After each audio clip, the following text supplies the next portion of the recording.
Bienvenidos a un episodio más de este podcast Libres para elegir elecciones 2026.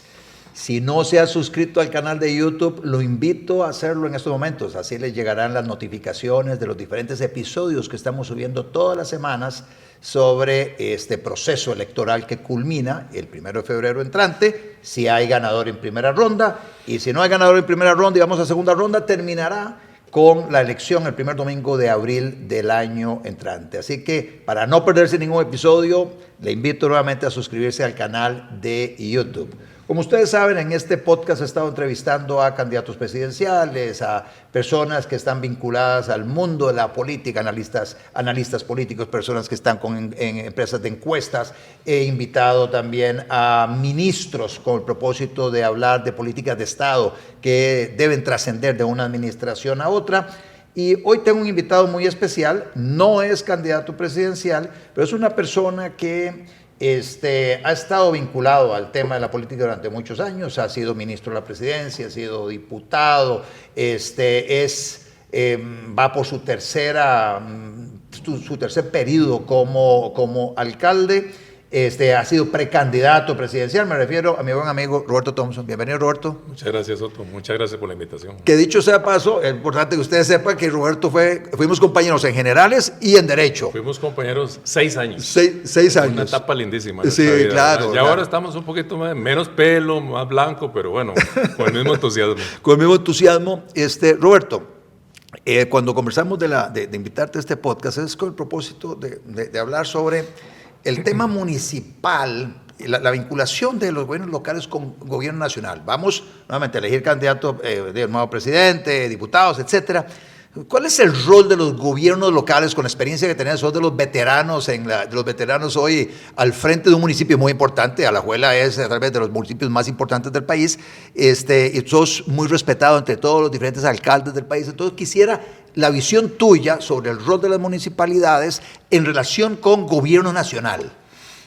Bueno, yo creo que en este país mucho se hace a medias, ¿verdad? Entonces el tema de la descentralización es un tema que todavía no ha terminado de definirse bien. Nosotros tenemos 84 municipalidades, 84 gobiernos locales en este momento, con enormes diferencias unas de las otras, pero que cada vez tienen más impacto en la mejora de la calidad de vida de la gente. Eso nos hace, digamos, protagonistas importantes en el proceso de la gobernanza pública, y no siempre se entiende igual. Depende mucho de la prioridad que cada gobierno le ponga al tema. Hay gobiernos que ponen énfasis en coordinar con los gobiernos locales, en procurar leyes que permitan una mayor descentralización, una mayor toma de decisiones, y hay otros gobiernos que no. Entonces yo creo que eso es un tema que debería ser de agenda nacional, porque al final de cuentas lo que nosotros estamos resolviendo son las necesidades más básicas de la gente. Y además debería convertirse los gobiernos locales en promotores de desarrollo y no en administradores de problemas, ¿verdad? Porque la mayoría de los gobiernos locales no tienen ni siquiera los recursos para poder enfrentar esa realidad de todos los días, de todas las comunidades, de toda la infraestructura que hace falta, incluyendo temas tan complejos como el manejo de la seguridad en los cantones, el manejo de la vialidad en los cantones, el manejo del desarrollo en general de los cantones, cada uno con su propia dinámica, pero sí me parece que ese es un tema importantísimo, y me siento muy contento de que lo pongas en este momento en la palestra, porque la verdad es que poco se habla en las campañas políticas del rol de los gobiernos locales. Y es que los gobiernos locales, cuando uno lee el Código Municipal, tienen unas competencias muy amplias, y uno ve gobiernos locales que están inclusive metidos con administración de acueductos. Otros le han dicho, no, ustedes allá agarren esa vaina, yo no me quiero meter en eso. Hay otros que se preocupan por el tema de la calidad de la educación o el tema de la prestación de los servicios de salud, y al menos levantan la voz y le dicen al Ejecutivo, mire, no estamos contentos con los servicios que estamos recibiendo, pero podrían involucrarse aún más los gobiernos locales, inclusive alegando o recuperando competencias del gobierno nacional para manejarlo a nivel municipal. Absolutamente, y lo hacemos de hecho, ¿verdad? Te voy a poner como ejemplo que la Municipalidad de Alajuela, bueno, obviamente la Municipalidad de Alajuela tiene un presupuesto cercano a los 80,000 millones de colones, ¿verdad? Que comparado con la mayoría de las municipalidades. Yo creo que San Ramón debe tener, que es un cantón muy importante, San Ramón debe tener un presupuesto de 11.000, 12.000 millones de colones. Sí, que una gran diferencia. Y si metemos ahí a las nuevas, la de Puerto Jiménez, o la de, ¿cómo se llama? Río Cuarto, claro, la de Río Cuarto, con costos de la tienen posibilidades de pagar los salarios de los funcionarios y de hacer una que otra obra de inversión. Por eso es tan importante las transferencias que le da, digamos, que le da el gobierno, en el caso del impuesto a los combustibles, que ahora vamos a hablar de eso, y de la distribución de ese impuesto para impactar. Pero yo creo que cada vez tienen más importancia. Te decía en el caso de Alajuela, por ejemplo, bueno, aquí sabemos que en el país hay cerca de 800, 900 centros educativos con orden sanitaria de cierre. Sí, casi 900. Y Alajuela no escapa esa realidad. Yo visito escuelas y colegios, 100 y pico que hay en el cantón, y todas tienen necesidades, pero algunas necesidades básicas. Por ejemplo, servicios sanitarios, por ejemplo, que el agua se mete en las aulas, por ejemplo, que no tienen un sistema eléctrico, digamos, como el que requieren para poder dar las clases. Y todas esas cosas, entonces, la gente, ante la incapacidad del DIE, de poder resolver. El DIE siendo la Dirección de Infraestructura Educativa del MEP. Ante la incapacidad. Entonces, ¿a quién recurre la gente? Las juntas de educación, los directores, a los gobiernos locales. Y entonces nosotros, por ejemplo, en Alajuela invertimos muchísimos millones de colones en infraestructura educativa, pero también lo hacemos en materia de salud. Eso lo hacen en una alianza con las juntas, con las juntas. Y con un convenio que se firmó con el MEP, con el Ministerio de Educación Pública. También tenemos un convenio con la Caja Costarricense del Seguro Social. ¿Cuántos EBAIS hacen falta? Para el presupuesto de este año, del año 2024, ya iniciamos el proceso de contratación para construir 3 EBAIS. Cuando decís empezamos es la municipalidad. La municipalidad. Estamos invirtiendo 1.800 millones de colones en la construcción de 3 EBAIS, que se supone que los debería construir la Caja Costarricense del Seguro Social, y sin embargo tenemos que construirlos porque las comunidades no pueden esperar. Al final de cuentas es un tema de resolverle el problema a la gente. En el presupuesto extraordinario que estamos llevando ahora al Consejo Municipal, incluimos 750 millones para comprar un TAC para el Hospital San Rafael de Alajuela. Eso no lo puede hacer cualquier municipalidad, y sin embargo lo estamos haciendo nosotros por la conciencia de que la municipalidad de Alajuela, con los recursos requeridos, tiene que impactar también en la calidad de vida de la gente. Imagínate que es un TAC el que tiene el Hospital de Alajuela, que probablemente debe tener 20 años de estar ahí funcionando a medias. Y nosotros no podemos permitirnos que esa situación esté pasando. Entonces, lo que quiero ejemplificar con esto es que realmente cada vez más los gobiernos locales asumimos responsabilidades que son propias de instituciones del Estado, que de alguna u otra forma no están dando respuesta a la ciudadanía. Obviamente, en el caso de Alajuela es muy diferente, porque tiene tiene recursos. Pero igual el reclamo debe ser para la Municipalidad de Puerto Jiménez o de Golfito. Lo que pasa es que ahí no hay esa posibilidad. Y ahí tenemos que buscar el mecanismo. Yo he insistido mucho en planes de regionalización para poder juntar distintos gobiernos locales por regiones, y que podamos entonces sí fortalecer la gobernanza y apoyarnos unos a los otros. Y yo creo que en esa línea debemos ir.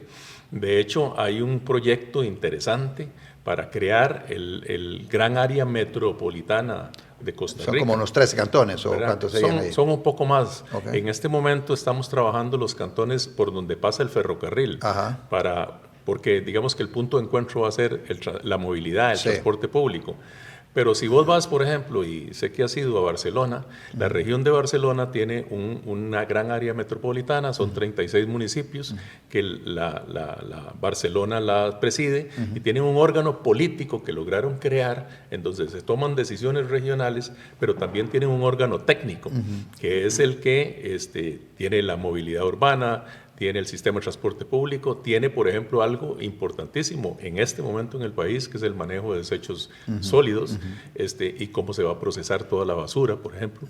Todo eso se maneja en forma regional, y entonces de esa manera minimizamos digamos, las limitaciones que tienen algunas municipalidades, y podemos apoyarnos mucho más. ¿Por qué es que esa discusión no se da a nivel nacional? Esto que estamos hablando, porque estamos a la vuelta de la esquina de las elecciones nacionales, esto debiera estar metido en el plan de gobierno de los diferentes aspirantes a la presidencia, y es la visión entre un gobierno totalmente centralizado o un gobierno donde empieza a potenciar o a trasladar competencias a los gobiernos locales para que ellos, más cerca de la ciudadanía, resuelvan los temas. Pero uno no lo ve en los planes de gobierno.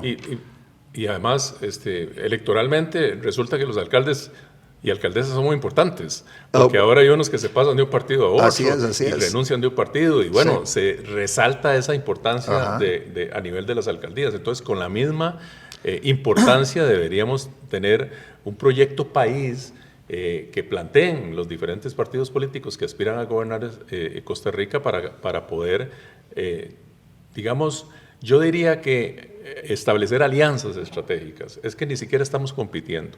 Alianzas estratégicas entre ¿qué? Gobierno nacional. Gobierno nacional y los gobiernos locales. Sí. Fíjate que en Alajuela tenemos una oficina de la atención del adulto mayor, tenemos una oficina de atención de la niñez y la adolescencia, tenemos una oficina de atención de la mujer. Esos son apoyos que se le están dando al INAMO, al PANI, al CONAPAM, en donde la municipalidad está procurando atender a una población vulnerable, en este caso, que no necesariamente va a ir a esas otras instituciones. Entonces yo lo veo como alianzas estratégicas que nos van a permitir, como país, atender esas realidades, ¿verdad? En temas de seguridad, la gente reclama seguridad, sí, claro, que reclama seguridad, pero en Alajuela, por ejemplo, tenemos una policía municipal, que son 42 policías municipales que empezamos con el tema de mantener el orden, digamos, en el casco central. Sí. Pero de repente se convierten en fundamentales para el OIJ, para la Fuerza Pública, para la Policía de Migración, y entonces, bueno, ya estamos aumentando eso a 62 y queremos llevarlo hasta 100. Tenemos un nuevo edificio de la Policía Municipal con un centro de monitoreo. Con cámaras, o sea, cámaras en diferentes lugares calientes. En este momento nos encontramos 200 cámaras de vigilancia, vamos hacia 400. Estamos con el apoyo de la Embajada Americana trabajando en la conformación de un centro de monitoreo bien fuerte. Pero bueno, cada vez más, entonces el gobierno local el que tiene que asumir esa responsabilidad. Ya participamos en operativos antidroga, en eliminación de búnker, en combate a la delincuencia de todo tipo, en conjunto. Claro, en conjunto, sí. ¿Verdad? Entonces, lo que te quiero decir es que hay que entender bien el concepto, probablemente porque yo he estado en los dos lados, lo veo más claramente. No todo el mundo lo ve así. Y no todo el mundo tiene esa visión de las municipalidades, de los gobiernos locales para fortalecer. Y yo no sé si al final de cuentas es un tema como mental de delegar el poder, ¿verdad? Sí, es que al final de cuentas se malentiende, que yo creo que es parte del proceso que este país requiere. Sí, yo cuando veo algunas municipalidades en las zonas costeras que dicen, a la pucha, tenemos un problema, por ejemplo, de disponibilidad de agua, no hay agua. Cuando uno dice a la pucha, bueno, no es que no hay agua, es que no hay infraestructura para extraer el agua, almacenarla, potabilizarla y distribuirla. Pero entonces se pregunta uno, bueno, ¿por qué el gobierno local no levanta la voz y le dice a Acueducto, ¿sabe qué? Mire, yo me voy a encargar de esta vaina. Yo voy a sacar de mi presupuesto, voy a hacer una alianza público-privada con alguna gente aquí del sector privado y vamos a perforar y vamos a construir los tanques de almacenamiento y vamos a montar nuestro propio acueducto. Así como hay asadas, también hay acueductos municipales. Sí. Y entonces le arrebatan a acueductos y alcantarillados, al ICA o a la IA, le arrebata eso y recupera una competencia que en algún momento se la devolvió a acueductos. Y que debería ser. En Alajuela tenemos un sistema en el cantón que es de tres partes. Por un lado hay un grupo de asadas, ¿verdad? Que son las mismas comunidades manejando el acueducto, que son bastante exitosas, sobre todo en las zonas nortes, en las montañas, Carrizal, Sabanilla, San Isidro, todo ese lado. Tenemos una parte que básicamente es el centro del cantón que lo maneja la municipalidad y otra parte que lo maneja acueductos y alcantarillados. Entonces tenemos que sobrevivir los tres sistemas, ¿verdad? Y en algunas regiones, ¿verdad? En algunas comunidades, acueductos y alcantarillados nos compra el agua la municipalidad para poder dar el servicio. Entonces, no tiene ningún sentido, ¿verdad? Esas son cosas básicas. No hay desarrollo sin agua, no hay vida sin agua. Entonces, esas son cosas que el gobierno local debería manejar y quitarle a acueductos y alcantarillados esa responsabilidad en esas áreas, ¿verdad? Igual en el tema del manejo de la basura, sí, ¿verdad? Que es un gran tema. Aquí este país decidió hace muchos años dejar en manos de cada municipalidad que resuelva, ¿verdad? Y esto tenemos, bueno, yo creo que este gobierno ha hecho un esfuerzo interesante por poner un poquito de orden en este tema, pero igual tenemos que hacer un esfuerzo que yo insisto, si nosotros planteamos a nivel de traslado de competencias, pero sí hacemos planes regionales para que se puedan desarrollar, de esa forma vamos a impactar más en la calidad de vida de la gente, que es lo que al final la gente quiere. Totalmente de acuerdo, creo que por ahí tiene que ir, y ahora que vaya a entrevistar a los diferentes candidatos presidenciales, voy a preguntarles sobre sobre su visión en relación con eso, porque yo estoy convencido con vos de que por ahí va parte de la solución de los problemas que tenemos a nivel de todo el país. Fíjate vos que las rutas cantonales, este país está dividido en rutas nacionales y rutas cantonales, y a nadie le importa, Otto. La gente lo que quiere son calles buenas. Así es. Nadie sabe si es la municipalidad o el MOP el que tiene que arreglarla. Así es. ¿Verdad? Al final de cuentas nos reclaman a nosotros municipalidades, incluyendo las rutas nacionales, que te quiero decir que por lo menos en Alajuela son las que peor están. Las rutas nacionales dentro del cantón central de Alajuela, sí. Porque hay rutas nacionales.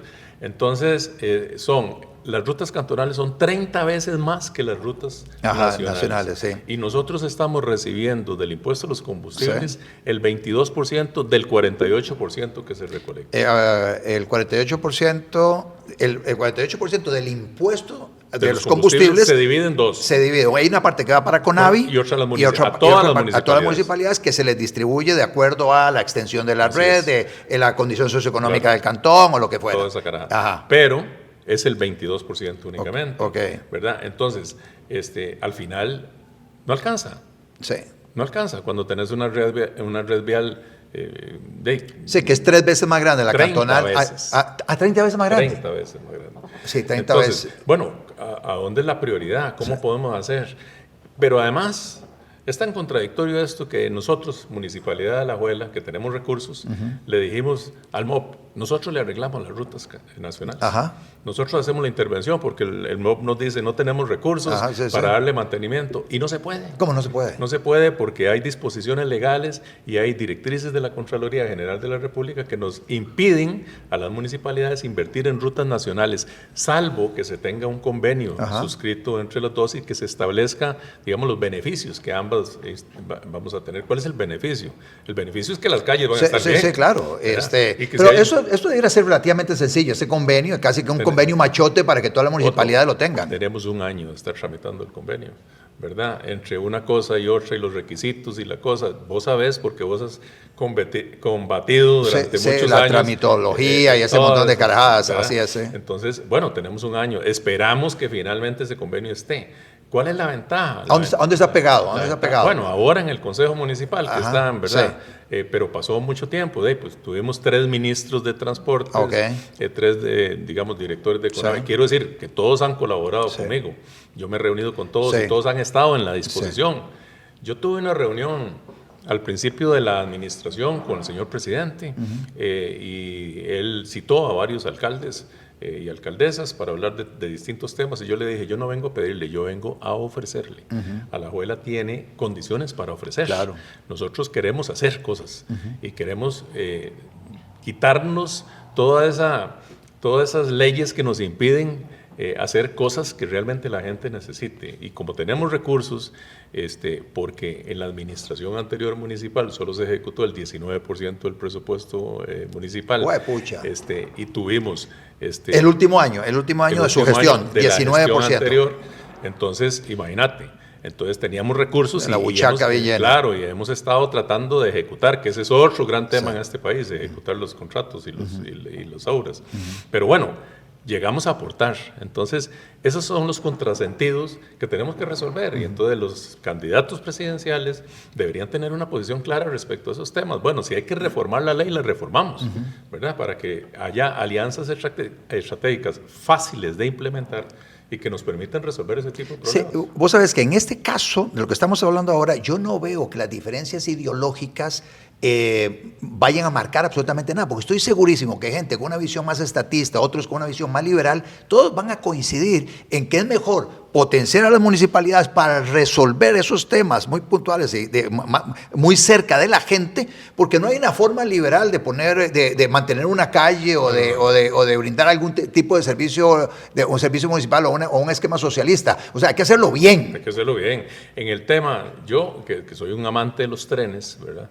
Recuerdo que cuando estaba don Miguel Carabaguías, un buen amigo en el Incofer, él nos dijo, bueno, nosotros queremos llevar el tren a Alajuela, pero no tenemos plata para hacer los pasos a desnivel, la estación, todo. Sí. Y lo hicimos todo, la municipalidad, firmamos un convenio, en ese caso fue muy rápido, y invertimos toda la plata en los pasos del tren, en la construcción de la terminal, y nada más le dimos la llave para que el tren empezara a funcionar. Bueno, esas son las cosas que una municipalidad como Alajuela tiene que hacer, ¿verdad? Tenemos un proyecto lindísimo en que yo he venido insistiendo, tenemos una propiedad, yo no sé si te acordás, la antigua aduana Las Cañas. ¿Cómo no? Entrando ahí, entrando ahí por Río Segundo. Exactamente, bajando. Ahí hay un terreno. ¿Eso es de la municipalidad? De aproximadamente 4 hectáreas. No me digas. Es de la municipalidad. Y además el ferrocarril pasa por el costado. Sí, cómo no. ¿Verdad? Viene del Río Segundo, pasa por ahí y entra por el Imbu Las Cañas y llega a la estación. Y estamos, no sé, 500, 600 metros en línea recta al aeropuerto. Entonces yo he planteado reiteradamente a todos los ministros y a varios gobiernos, utilicemos ese terreno para hacer una terminal multimodal de transporte público. Se está cayendo. ¿Verdad? Y entonces la conectamos con el aeropuerto. Claro. Es cuestión de hacer un túnel, ¿verdad? Poner una estación en el aeropuerto, que la gente, los turistas lleguen, pasen a la terminal, se desarrolle la terminal y de ahí tomen para San José, para Limón, para donde les dé la gana. Pero además podemos concentrar todos los buses que vienen de Occidente para en que esa lleguen terminal, allá. para que lleguen ahí y ahí hay un intercambio para que no tengamos no tengan que entrar todos al área metropolitana. Soluciones. Entonces yo incluso se lo planteé al presidente de la República y le dije, nosotros estamos dispuestos a poner el terreno, ¿verdad? Incluso en una alianza público-privada debe haber muchas empresas privadas que quieran administrar la terminal. Perfectamente, y porque también tiene un valor comercial muy importante, van a haber tienditas y cosas de esas. Entonces, y desarrollamos todo un concepto diferente del transporte público, ¿verdad? Todo esto esperando que me den pelota. Pero eso pasa, vea, eso pasa porque en el proyecto de ampliación del aeropuerto se dejen las previstas para construir una pequeña terminal para que el tren llegue ahí. Y que en el intercambio del aeropuerto se hagan los túneles respectivos. Ahí está el Parque del Agricultor, se podía pasar por debajo. Claro, perfectamente. La tecnología para hacer eso existe. No hay ningún problema con eso. Pero aquí, ve lo que está haciendo Panamá. Panamá está haciendo túneles acá cada rato. Y esos son túneles de 500 metros. Eso es cualquier cosa. Y entonces le entramos a la movilidad urbana en serio, ¿verdad? Y con apoyo de un gobierno local que está comprometido. Nosotros tenemos el aeropuerto en nuestro territorio y tenemos una responsabilidad. Entonces yo creo que ese tipo de cosas se pueden generar en distintas zonas del país, en distintos cantones, con una visión mucho más allá. Yo lo que quisiera es ver en esta campaña que los candidatos presidenciales y las candidatas le ofrezcan también a los gobiernos locales esa posibilidad de ser parte de este esfuerzo para mejorar la gobernanza pública, que es al final lo que nos interesa. Esta idea que acabas de compartir no cae en saco roto, Roberto. O sea, yo me voy a meter también a presionar en esa dirección porque tiene todo el sentido. Pero ve vos que yo, que soy más o menos informado, yo no sabía que la municipalidad tenía ese terreno y que estabas impulsando un proyecto con esas características, que me parece fabuloso.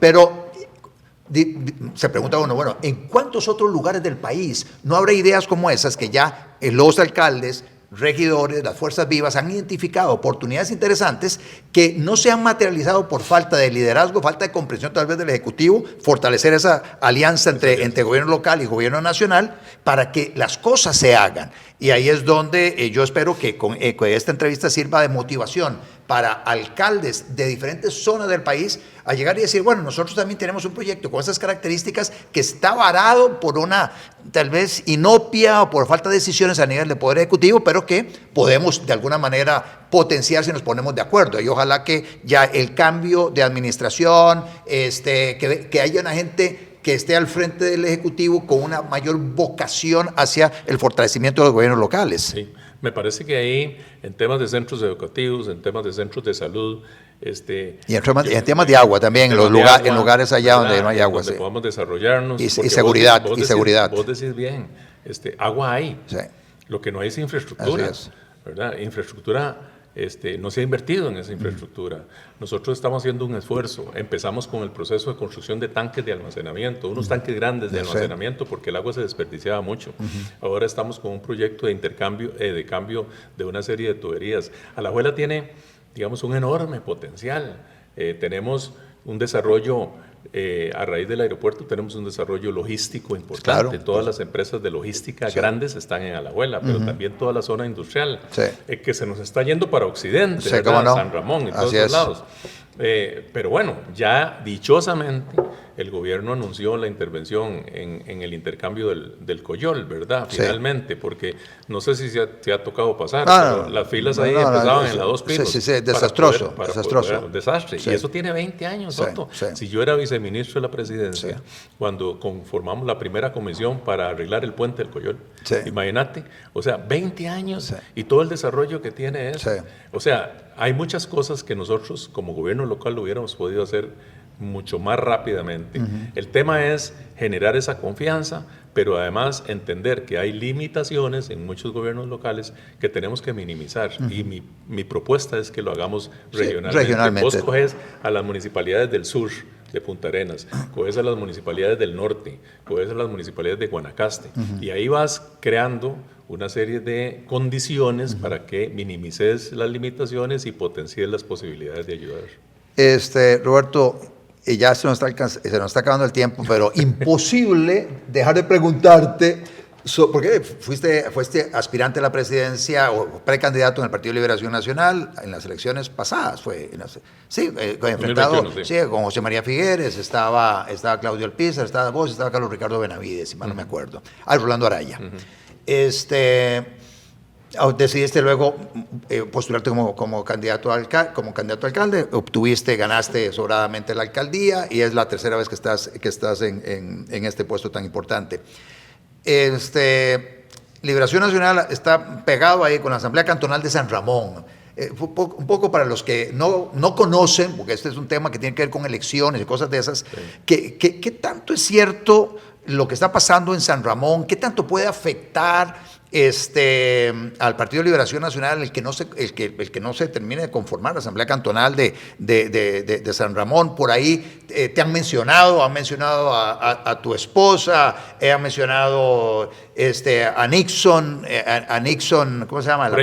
Ureña, que fue el anterior alcalde de San Ramón. A ver si nos das un poquito de luz sobre qué es lo que está pasando, para ver cómo entendemos esta bronca tal vez entre Álvaro Ramos, candidato presidencial del Partido de Liberación Nacional, Comité Ejecutivo Nacional, y lo que está pasando allá en San Ramón. Bueno, en realidad, digamos, el Partido de Liberación Nacional tiene una estructura bien complicada, ¿verdad? Nosotros empezamos desde procesos de distritales en todos los distritos del país hasta conformar asambleas cantonales. Esas asambleas cantonales eligen delegados para hacer asambleas provinciales y esas asambleas provinciales eligen delegados para ir a la Asamblea Nacional. Eso todos los partidos. Pero excepto digamos, ustedes sí tienen distritales. Muchos partidos ya no tienen distritales. Arrancan a partir de cantonales. Fue una de las propuestas que se hizo en la reforma que se planteó, pero no. Sí. Además, ampliamos ahora la Asamblea Nacional. Ya la Asamblea Nacional no son 10 delegados por provincia, son 20 por provincia, para darle oportunidad a todos los cantones. Y a pesar de eso, ha sido complicado. En términos generales, el partido ha logrado completar todos esos procesos, pero en San Ramón hubo algunas diferencias relacionadas con la propia dinámica y no se ha podido hacer esa asamblea cantonal. Yo creo, por lo que han manifestado las autoridades del partido, que eso se va a poder solventar en la próxima Asamblea Nacional. De hecho, en la convocatoria que se hizo para una próxima Asamblea Nacional está el tema de San Ramón. Don Nixon ha explicado cuáles son sus razones. Ellos han sentido, por ponerlo de alguna forma, algún tipo de lejanía con el candidato presidencial, y eso ha provocado algunas diferencias, y yo pienso que aparte de eso, Una famosa conferencia de prensa que hizo don Álvaro hace unos 15 días no ayudó mucho y más bien eso complicó un poco las relaciones y la percepción que se tenía en San Ramón, particularmente de la campaña. Sí, de hecho, inclusive hay un audio o una participación del candidato presidencial refiriéndose también en forma despectiva a la Asamblea Cantonal de San Ramón, como hablando como una miserable Asamblea de Cantón, que la gente no debería estar ocupada o preocupada por eso, que debe centrar su atención en los problemas nacionales y no preocuparse por una pinche Asamblea de Cantón. Sí, bueno, yo creo que todas las asambleas son importantes, igual la de Alajuela que la de Puerto Jiménez, que cualquier otra. Al final de cuentas son los dirigentes de los partidos políticos con que vos has trabajado durante muchos años y que sabes que es gente motivada, entusiasmada, que es la que va y convence a los demás. Vamos a ver. Nosotros, por enorme mayoría, confiamos en el liderazgo de Álvaro Ramos para que condujera el partido y que condujera este proceso de renovación. Yo lo entiendo diferente. Yo creo que la renovación no es simplemente de caras. Yo no creo que la renovación sea desechar a algunos que ya no, en criterio de otros, ya no pueden aportar. Hay gente muy valiosa dentro de Liberación Nacional que sigue aportando. Hay veteranos, digamos, de la política que son gente que sigue aportando, gente honesta, gente trabajadora. Yo creo que la renovación pasa por realmente enamorar a la gente con propuestas novedosas. La renovación pasa por convencer a mi hijo que tiene 30 años de por qué tiene que votar por Álvaro Ramos y no votar por otros. Y entonces el candidato tiene que estar concentrado en eso. Hay una estructura del partido que debería poder resolver esos problemas, como el de San Ramón, ¿verdad? Pero hemos llegado a un punto en donde el candidato está más concentrado en resolver esas cosas que en proyectar su propia imagen. Y yo lo dije en una entrevista en La Nación hace como unos 15 días. Parece que a alguna gente le molestó que yo lo dijera. Lo que dije, y lo sigo pensando, es que el candidato tiene que estar concentrado en proponerle a la gente por qué él y por qué Liberación Nacional tiene que ser gobierno nuevamente. Nosotros hemos perdido 3 elecciones, ¿verdad? Y en ese sentido tenemos que hacer un gran esfuerzo, pero el esfuerzo particular es de unión hacia adentro y de convencimiento hacia afuera. Todos aquí sabemos que con solo los liberacionistas no vamos a ganar las elecciones, ¿verdad? El partido ha venido a menos, la mayoría de los partidos, pero sí. Liberación Nacional ha venido a menos. Entonces tenemos que hacer un gran esfuerzo y yo, como en este caso no estoy aspirando a nada, ya me pasó esa calentura. Yo creo que como a vos. A mí también, ya me pasó la calentura. Ya te pasó esa calentura, entonces puedo darme el lujo de decir esas cosas, ¿verdad? Porque además hemos sido claros en que tampoco mi esposa está aspirando a nada. ¿Verdad? Que ese es que sí, que la han señalado también, como que Shirley Calvo,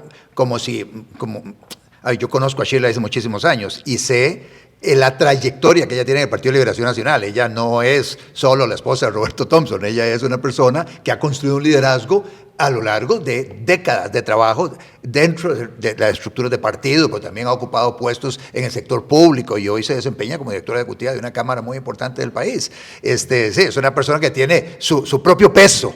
Sí, y bueno... Más bien el lastre de ella es estar casada con Más vos. bien ese es el problema que ella tiene. Escogió mal, pero bueno, en todo caso, ella ha sido respetuosa de esto. Nosotros hemos sido consecuentes con eso. De hecho, ella se apartó de los temas políticos precisamente en el momento en que yo fui entrando y fui tomando, digamos, algunas posiciones de representación, como en la alcaldía, como en la Asamblea Legislativa, y lo hicimos a propósito porque creemos en eso, creemos que es consecuencia propia de esto, pero nadie le puede negar sus condiciones. Así es. Y no ha sido bien tratada dentro de la campaña.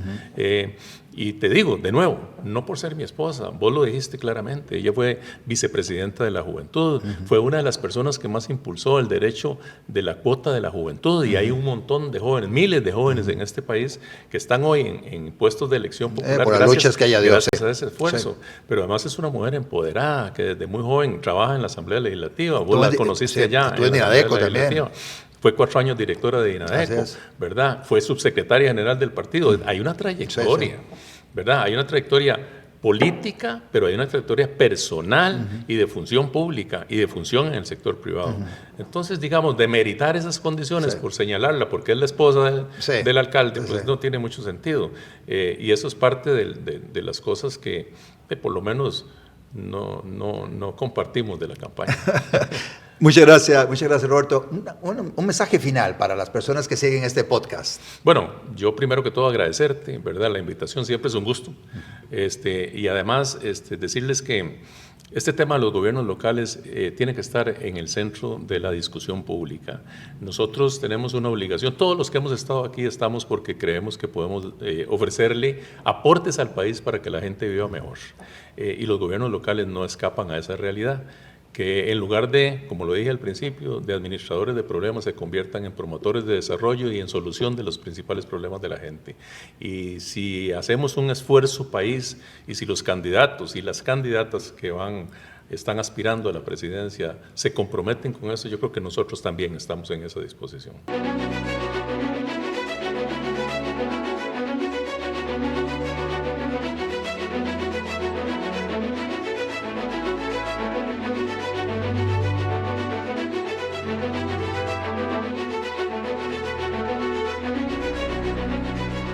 Podcast con Otto Guevara.